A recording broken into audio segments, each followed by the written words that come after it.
ಎಲ್ರಿಗೂ ನಮಸ್ತೆ, ಸ್ವಾಗತ ಸೌ ಕಿಚನ್ಗೆ. ಬನ್ನಿ ಸ್ನೇಹಿತರೆ, ಇವಾಗ ನಾವು ಮಾವಿನಕಾಯಿ ತೊಗೊಂಡು ಬಂದಿದ್ದೀನಿ, ಮಿಡಿ ಮಾವಿನಕಾಯಿ.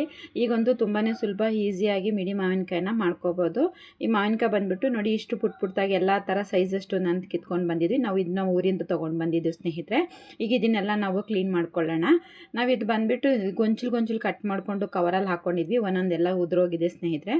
ಈ ರೀತಿ ತೊಟ್ಟನ್ನ ಬಿಟ್ಕೊಂಡು ಗ್ಯಾಪ್ ಇಟ್ಕೊಂಡು ನಾವು ಇದನ್ನು ಕಟ್ ಮಾಡ್ಕೊಬೇಕು. ತೊಟ್ಟಿದ್ರೆ ಚೆನ್ನಾಗಿರುತ್ತೆ, ಅದು ತೊಟ್ಟಿದ್ರೇ ಚೆನ್ನಾಗಿರುತ್ತೆ ಅಂತ ಹೇಳಿದ್ದಾರೆ ನಮ್ಮ ಆಂಟಿ. ಹಂಗಾಗಿ ನಾನು ಆ ತೊಟ್ಟನಾಗ ಬಿಟ್ಕೊಂಡು ನಾನು ಕಟ್ ಮಾಡ್ಕೊಳ್ತಾ ಇದ್ದೀನಿ ಸ್ನೇಹಿತರೆ. ಈ ರೀತಿಯಾಗಿ ಎಲ್ಲನೂ ನಾನು ಕಟ್ ಮಾಡಿಕೊಂಡು ಕ್ಲೀನ್ ಮಾಡ್ಕೊಳ್ತಾ ಇದ್ದೀನಿ. ಇಲ್ಲಾಂದರೆ ಇಲ್ಲಿ ಒಂದು ಮಿನಿಮಮ್ ಅಂದರೆ ಒಂದು 3/4 kg ಎಷ್ಟಿದೆ, ಇದು ತೂಕದಲ್ಲಿ ಲೆಕ್ಕ ಹಾಕಿರೋ ಒಂದು 3/4 kg ಇದೆ. ಪೀಸ್ ಲೆಕ್ಕದಲ್ಲಿ ತೊಗೊಂಡ್ಬಿಟ್ರೆ ಒಂದು 40 ಪೀಸಸ್ ಇದ್ದಾವೆ ಸ್ನೇಹಿತರೆ. ಅದನ್ನು ಬಂದ್ಬಿಟ್ಟು ಈ ರೀತಿಯಾಗಿ ಎಲ್ಲನೂ ನಾನು ಮಾವಿನಕಾಯಿನ ಈ ರೀತಿಯಾಗಿ ನೀಟಾಗಿ ಎಲ್ಲನೂ ಒಪ್ಪ ಮಾಡ್ಕೊಳ್ತಾ ಇದ್ದೀನಿ. ಈ ರೀತಿಯಾಗಿ ಒಪ್ಪ ಮಾಡ್ಕೊಬೇಕು. ಏನು ಬಟ್ಟೆಲಿ ಒರೆಸ್ಕೊತೀವಲ್ಲ ಒಂದೊಂದೇ, ಬಟ್ ಜಾಸ್ತಿ ಇದ್ದಾಗ ನಾವು ಅದನ್ನು ಉಪ್ಪು ನೀರಲ್ಲಿ ಹಾಕ್ಬಿಟ್ಟು ಒಂದು ಸಲ ಎತ್ಬಿಟ್ಟು ಡ್ರೈ ಮಾಡಿ ಸಹ ಹಾಕ್ಬೋದು. ನಾನಿಲ್ಲಿ ಸ್ವಲ್ಪ ಕ್ವಾಂಟಿಟಿ ಮಾಡ್ತಿರೋದ್ರಿಂದ ಕೈಯಲ್ಲೇ ಬಟ್ಟೆಯಲ್ಲಿ ಒರೆಸ್ಕೊಳ್ತಾ ಇದ್ದೀನಿ ಸ್ನೇಹಿತರೆ. ಈ ರೀತಿಯಾಗಿ ಎಲ್ಲನೂ ನಾನು ಕ್ಲೀನ್ ಮಾಡಿಕೊಂಡು ಇಟ್ಕೊಳ್ತಾ ಇದ್ದೀನಿ. ಏನಂದರೆ ತುಂಬ ಚೆನ್ನಾಗಿರುತ್ತೆ ತಿನ್ನೋದಕ್ಕೆ, ತುಂಬ ಟೇಸ್ಟಾಗೂ ಸಹ ಇರುತ್ತೆ. ಊಟದಲ್ಲಿ ಮೊಸರನ್ನ ಜೊತೆಲೆಲ್ಲ ಒಂದೊಂದು ಮಾವಿನಕಾಯಿನ ಇದನ್ನು ತೆಗ್ದು ಹಾಕೊಂಡ್ಬಿಟ್ರೆ ಹಿಂಗೆ ಕೈಯಲ್ಲಿ ಕಿತ್ತರೆ ಒಂಥರ ಬೆಣ್ಣೆ ಬಂದಂಗೆ ಬರ್ತಾರೆ ಸ್ನೇಹಿತರೆ. ಆ ರೀತಿಯಾಗಿರಬೇಕು ನೋಡಿ. ನಾನು ಇಷ್ಟುದ ಗ್ಯಾಪ್ ಕೊಟ್ಬಿಟ್ಟು ಕಟ್ ಮಾಡ್ಕೊಂಡು ಇಟ್ಕೊಂಡಿದ್ದೀನಿ. ಅಲ್ಲ, ಹಾಲು ಬರ್ತಾಯಿದೆ, ತುಂಬ ಸ್ಮೆಲ್ ಚೆನ್ನಾಗಿದೆ ಸ್ನೇಹಿತರೆ. ನಾನು ಇಲ್ಲಿ ಬಂದುಬಿಟ್ಟು ಜಾಡಿ ತೊಗೊಂಡಿದ್ದೀನಿ. ನಾನಿದು ಉಪ್ಪು ಹಾಕಿ ಇಟ್ಕೊಂಡಿದ್ದಂತಹ ಜಾಡಿ. ಆಲ್ರೆಡಿ ಇದರಲ್ಲಿ ಉಪ್ಪಿದೆ. ನಾನಿಲ್ಲಿ ಉಪ್ಪನ್ನ ಬಂದುಬಿಟ್ಟು 2 ಇಡಿಯಷ್ಟು ಉಪ್ಪನ್ನ ತೊಗೊಂಡಿದ್ದೀನಿ ಸ್ನೇಹಿತರೆ. ಇದು 3/4 kg ಇದೆ ಮಾವಿನಕಾಯಿ. ಆ 3/4 kg ಮಾವಿನಕಾಯಿಗೆ ನಾನು 2 ಇಡಿಯಷ್ಟು ಉಪ್ಪನ್ನ ತೊಗೊಂಡಿದ್ದೀನಿ. ಆಲ್ರೆಡಿ ಕೆಳಗಡೆ ಉಪ್ಪು ಹಾಕಿದ್ದೀನಿ. ಈಗ ನಾನು ಮೇಲ್ಗಡೆ ಒಂದು ಕೋಟಿಂಗು ಮಾವಿನಕಾಯಿ ಹಾಕ್ಕೊಳ್ತಾ ಇದ್ದೀನಿ. ಈ ರೀತಿಯಾಗಿ ನಾವು ಮಾವಿನಕಾಯಿ ಹಾಕ್ಕೊಂಡು ಎಲ್ಲ ಲೇಯರ್ಗಳಿಗೂ ನಾನು ಒಂದು 3 ಲೇಯರ್ ಆ ರೀತಿಯಾಗಿ ನಾನು ಮಾಡ್ಕೊಳ್ತೀನಿ ಸ್ನೇಹಿತರೆ. ಈ ರೀತಿಯಾಗಿ ಎಲ್ಲ ಉಪ್ಪನ್ನು ಹಾಕಿಬಿಟ್ಟು ನಾನಿಲ್ಲಿ ಗಾಳಿ ಆಡದೇ ಇರೋ ರೀತಿಯಲ್ಲಿ ಬಟ್ಟೆ ತೊಗೊಂಡ್ಬಿಟ್ಟು ನಾನು ಇದನ್ನು ಕ್ಲೋಸ್ ಮಾಡಿ ಇಡ್ತೀನಿ. ಇದು ಬಂದುಬಿಟ್ಟು ಮಿನಿಮಮ್ ಅಂದ್ರೂ ಒಂದು 20 ದಿನ ಹಾಗೆ ಇಡಬೇಕು. 20 ದಿನ ಹಾಗೆ ಇಟ್ಟರೆ ಏನೂ ಹಾಳಾಗಲ್ಲ ಸ್ನೇಹಿತರೆ. ಮಾವಿನಕಾಯಿ ತುಂಬ ಚೆನ್ನಾಗಿದ್ದರೆ ಏನೂ ಆಗೋಲ್ಲ. ಎಲ್ಲಾದರೂ ಒಂದೊಂದು ಸತಿ ಒಂದೊಂದು ಮಾವಿನಕಾಯಿ ಕಪ್ಪಾಗ್ಬಿಡುತ್ತೆ ನೋಡಿ. ಈ ರೀತಿ ನಾನು ಒಂದು ಜಾಡೀಲಿ ಹಾಕ್ಬಿಟ್ಟು ಬಟ್ಟೆ ಹಾಕಿದ್ದೀನಿ. ನಾನು 3 ಲೇಯರ್ ಬಟ್ಟೆ ಹಾಕಿದ್ದೀನಿ ಸ್ನೇಹಿತರೆ, ಗಾಳಿ ಹೋಗಬಾರ್ದು ಅಂಥೇಳಿ. ಈ ರೀತಿಯಾಗಿ ಕಟ್ಟಿಟ್ಕೊಂಡ್ಬಿಡೋಣ. ಈ ರೀತಿಯಾಗಿ ಕಟ್ಟಿಟ್ಕೊಂಬಿಟ್ಟು ಮಿನಿಮಮ್ ಅಂದರೂ ಇದನ್ನು ಒಂದು 20 ದಿನ ನಾನು ಹಾಗೆ ಇಟ್ಕೊಳ್ತೀನಿ ಸ್ನೇಹಿತರೆ. ಇವಾಗ ನೋಡೋಣ ಬನ್ನಿ, 20 ದಿನ ಆದಮೇಲೆ ಏನಾಗಿದೆ ಅಂತ ನೋಡಿ. ಈ ರೀತಿ ಮಾಗಿದೆ, ಎಲ್ಲ ಮಾಗಿ ಫುಲ್ಲು ನೀರು ಬಿಟ್ಕೊಂಡಿದೆ. ಅದು ಓಪನ್ ಮಾಡಿದ್ರೆ ಘಮ ಘಮ ಅಂತಿದೆ ಆ ನೀರು. ಮಾವಿನಕಾಯಿದು ತೊಟ್ಟು ಬಿಡಿಸಿದಾಗ ಸ್ಮೆಲ್ ಬರುತ್ತಲ್ಲ, ಅದೇ ಥರ ಗಮ್ ಅಂತಿದೆ ಸ್ನೇಹಿತರೆ. ಇವಾಗ ಇದನ್ನು ನಾನು ಮಡಿಗಟ್ಕೊಳ್ತಾ ಇದ್ದೀನಿ. ಇದನ್ನು ಮಡಿಗಟ್ಕೊಂಡ್ಬಿಟ್ಟು ನಾವು ಇದೊಂದು ಸ್ವಲ್ಪ ಬಟ್ಟೆ ಮೇಲೆ ಒಣ ಹಾಕ್ಕೊಳ್ಳೋಣ.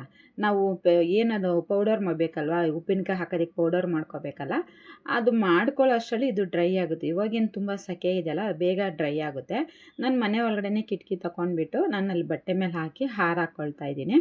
ಬೇಗ ಡ್ರೈ ಆಗುತ್ತೆ, ಏನೂ ಇಲ್ಲ. ನಮ್ಗೆ ಹಂಗೂ ಇನ್ನೂ ಬೇಗ ಡ್ರೈ ಆಗಬೇಕು ಅಂದರೆ ಡೋರೆಲ್ಲ ತೆಗ್ದುಬಿಟ್ರೂ ಬೇಗ ಆಗುತ್ತೆ. ಇಲ್ಲ ಹಂಗೂ ಇನ್ನೂ ಬೇಗ ಆಗಬೇಕು ಅಂತಂದ್ರೂ ಕೂಡ ಫ್ಯಾನು ಸಹ ನಾವು ಹಾಕ್ಕೋಬೋದು. ನಾನು ಹಾಗೆ ಬಟ್ಟೆ ಮೇಲೆ ಗಾಳೀಲಿ ಹಾರಲಿ ಅಂತೇಳಿ ಹಾಕ್ಕೊಂಡಿದ್ದೀನಿ ಸ್ನೇಹಿತರೆ. ಈ ರೀತಿಯಾಗಿ ಹಾಕ್ಕೊಂಡಿದ್ದೀನಿ. ಬನ್ನಿ ಇವಾಗ ಪ್ರಿಪೇರ್ ಮಾಡ್ಕೊಳ್ಳೋಣ ಮಸಾಲೆಗೆ. ನಾವಿಲ್ಲೇನು ನೀರನ್ನ ಮಡಿಗಟ್ಟಿಟ್ಕೊಂಡಿದ್ದೀನೋ ಆ ನೀರನ್ನ ಸೋಸ್ಕೊಂಡು ಇಟ್ಕೊಳ್ಳೋಣ. ಈ ನೀರು ನಮಗೆ ಇವಾಗ ಖಾರ ಮಾಡ್ಕೊಳ್ಳೋದಕ್ಕೆ ಬೇಕಾಗುತ್ತೆ. ಈ ನೀರು ನೋಡಿ, ಈ ನೀರನ್ನ ಈ ರೀತಿಯಾಗಿ ಮಡಿಗಟ್ಕೊತಾ ಇದ್ದೀನಿ. ಮಡಿಗಟ್ಟಿ ಇಟ್ಕೊಳ್ಳೋಣ.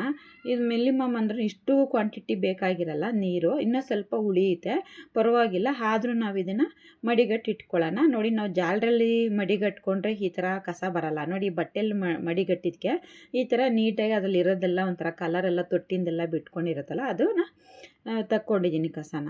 ಇವಾಗ ಬಂದ್ಬಿಟ್ಟು ಬಾಣಲೆ ಇಟ್ಕೊಂಡಿದ್ದೀನಿ. ಬಾಣಲೆಗೆ ಒಂದು 3/4 ಸ್ಪೂನಷ್ಟು ನಾನು ಸಾಸಿವೆ, ಅರ್ಧ ಸ್ಪೂನಿಗಿನ್ನ ಕಮ್ಮಿ ಅಷ್ಟು ಮೆಂತ್ಯ ಹಾಕ್ಕೊಳ್ತಾ ಇದ್ದೀನಿ. ಅಷ್ಟನ್ನು ಚಿಟಪಟ ಅನ್ನೋವರೆಗೂ ಹುರ್ಕೊಳ್ಳೋಣ. ಚಿಟಪಟ ಅನ್ನೋವರೆಗೂ ಹುರ್ಕೊಂಡು ಆದಮೇಲೆ ಇದನ್ನು ನಾನೊಂದು ಪ್ಲೇಟ್ಗೆ ಹಾಕ್ಕೊಳ್ತೀನಿ ಸ್ನೇಹಿತರೆ. ಹೈ ಫ್ಲೇಮ್ ಮೇಲೆ ಮಾಡ್ಕೊಳ್ಳೋದು ಬೇಡ, ನಿಧಾನಕ್ಕೆ ಸ್ಲಿಮ್ಮಲ್ಲೇ ಹುರ್ಕೊಬೇಕು. ಹೈ ಫ್ಲೇಮ್ ಆಗೋದ್ರೆ ಮೆಂತ್ಯ ಸೀದೋಗ್ಬಿಡುತ್ತೆ, ಸ್ವಲ್ಪ ಅಷ್ಟೊಂದು ಟೇಸ್ಟ್ ಆಗಿರಲ್ಲ. ನೆಕ್ಸ್ಟ್ ಬಂದುಬಿಟ್ಟು ನಾನಿಲ್ಲಿ ಬ್ಯಾಡಿಗೆ ಮೆಣಸಿನ್ಕಾಯಿ ಒಂದು 5 ಬೇಡಿಗೆ ತೊಗೊಂಡಿದ್ದೀನಿ.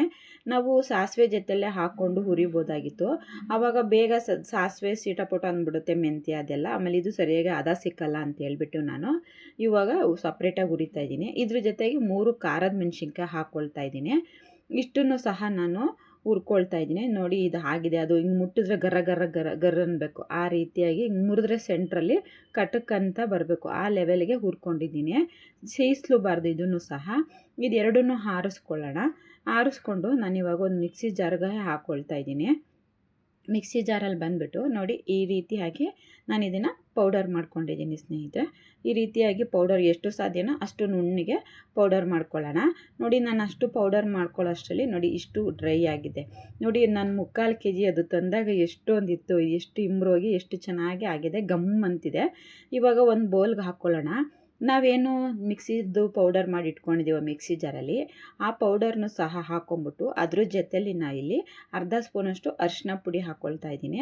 ಒಂದು ರುಚಿಗೆ ನಮಗೆ ಒಂದು 1/4 ಸ್ಪೂನಷ್ಟು ಚಿಟಿಕೆಯಷ್ಟು ನಾನು ಹಿಂಗನ್ನ ಹಾಕ್ಕೊಳ್ತಾ ಇದ್ದೀನಿ. ತುಂಬ ಸುಲಭ ಇದು ಮಾಡ್ಕೊಳ್ಳೋದಂತೂ ತುಂಬಾ ಈಸಿ.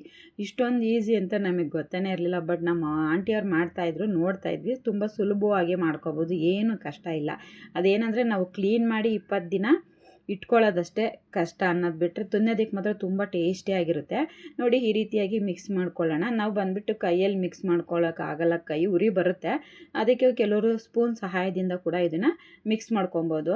ಇಲ್ಲಾಂದರೆ ಅವತ್ತಿನ ಇಡೀ ದಿನ ಎಲ್ಲ ಕೈ ಉರಿತಾನೆ ಇರುತ್ತೆ ಕೈಯಲ್ಲಿ ಮಿಕ್ಸ್ ಮಾಡ್ಕೊಂಬಿಟ್ರೆ. ಅದಕ್ಕೆ ನಿಮ್ಗೆ ಹಂಗೆ ಅನಿಸಿದ್ರೆ ಬೇಕಾದ್ರೆ ನೀವು ಇವಾಗ ಉಪ್ಪು ಖಾರ ಅಂದರೆ ಉಪ್ಪು ನೀರಿದೆ, ಉಪ್ಪು ಹಾಕೋಬೇಕಾಗಿಲ್ಲ. ಖಾರ ನಿಮ್ಗೆ ಇನ್ನೂ ಬೇಕು ಅನಿಸಿದ್ರೆ ಇವಾಗ ಇನ್ನೂ ಸ್ವಲ್ಪ ಬೇಕಾದ್ರೆ ಖಾರದ ಪುಡಿ ಸೇರಿಸ್ಬಿಟ್ಟು ಈ ರೀತಿಯಾಗಿ ಮಿಕ್ಸ್ ಮಾಡಿ ಒಂದು ಗಾಜಿನ ಬಾಟಲಲ್ಲಿ ಹಾಕಿಟ್ಕೊಳ್ತಾ ಇದ್ದೀನಿ ಸ್ನೇಹಿತರೆ.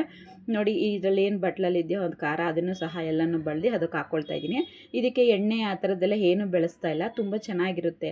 ಇದನ್ನೊಂದು 20 ದಿನ ಆದಮೇಲೆ ತೆಗೆದ್ಬಿಟ್ಟು ತಟ್ಟೆಗೆ ಹಾಕ್ಕೊಂಡ್ರೆ ಈ ಬೆಣ್ಣೆ ಕಿತ್ತರೆ ಬರುತ್ತಲ್ಲ ಆ ರೀತಿ ಬರುತ್ತೆ. ಒಂದೊಂದು ಮಾವಿನಕಾಯಿ ಹಾಕ್ಕೊಂಬಿಟ್ರೆ ಸಾಕು, ತುಂಬ ಚೆನ್ನಾಗಿರುತ್ತೆ ಸ್ನೇಹಿತರೆ. ನೋಡಿ ಇಷ್ಟು ರೆಡಿಯಾಗಿದೆ. ತುಂಬ ಸಿಂಪಲ್ ಆ್ಯಂಡ್ ಈಸಿಯಾಗಿ ಮಿಡಿ ಮಾವಿನಕಾಯಿ ಉಪ್ಪಿನಕಾಯಿನ ಮಾಡ್ಕೋಬೋದು ಸ್ನೇಹಿತರೆ. ಈ ರೀತಿಯಾಗಿ ಒಂದು ಸಲ ಈ ರೆಸಿಪಿನ ಟ್ರೈ ಮಾಡಿ ನೋಡಿ. ನೋಡಿ ಎಲ್ಲ ಎತ್ತು ನೋಡ್ತೀರಾ ಏನು ಕಲರ್ಫುಲ್ ಆಗಿದೆ ಮತ್ತು ಘಮ ಘಮ ಅಂತಿದೆ. ನಾವೇನು ಸಾಸಿವೆ ಮೆಂತ್ಯ ಹುರಿದ್ಬಿಟ್ಟು ಹಾಕಿದ್ದೀವೋ ಅದು ತುಂಬ ಘಮ್ ಅಂತಿದೆ, ಕಲರ್ಫುಲ್ಲಾಗೂ ಇದೆ ಸ್ನೇಹಿತರೆ. ಈ ರೀತಿಯಾಗಿ ಮುಚ್ಚಿಟ್ಕೊಂಬಿಡೋಣ. 20 ದಿನ ಆದಮೇಲೆ ಬಳಸೋಣ.